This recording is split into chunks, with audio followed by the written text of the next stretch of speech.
If you're trying to figure out a way to make money online and you're not sure whether you should have an account that is faceless, where you don't show your own face in videos, you use AI or you use pictures and images and other sounds, or if you're wondering if you should start your own account but you're worried about being on camera, here's a video for you. I made a video yesterday just so that I could demonstrate to people that all of the things that you see online and all of the things that are shown to you as good advice aren't always the advice that's right for you.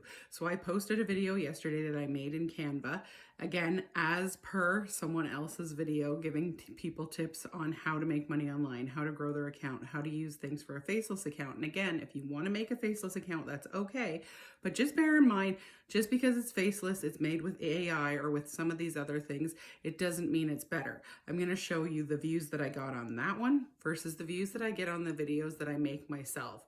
Do I like being on camera? Do I like the way I look? Do I have perfect lighting? Is the background great? Does everything sound good? Not always, and that's not always the most important thing.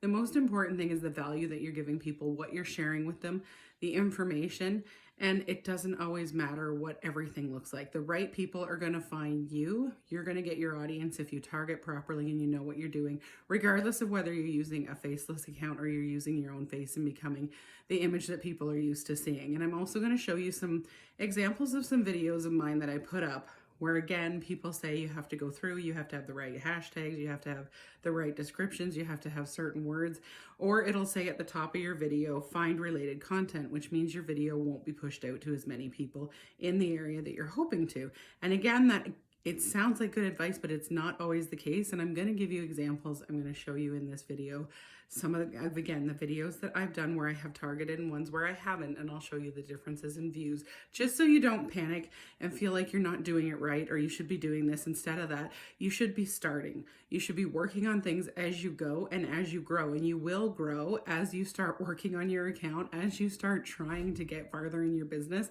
And don't panic over whether you need this advice, that advice, whether you're supposed to do this or that.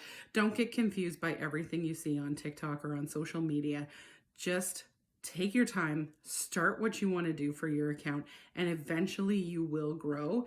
You just have to learn to do what's right for you, for your audience, for your niche, and all those things. And I will talk more about those in more videos, but I just wanted to prove a point by showing you the difference between certain videos when you think one way is going to be better than the other, or when you think you have to take certain advice over other advice, and then you start to wonder, you start to panic, and you start to freeze up, and then you don't do anything at all. Start your channel, start your business, start whatever it is you want to work on, and you'll grow from there.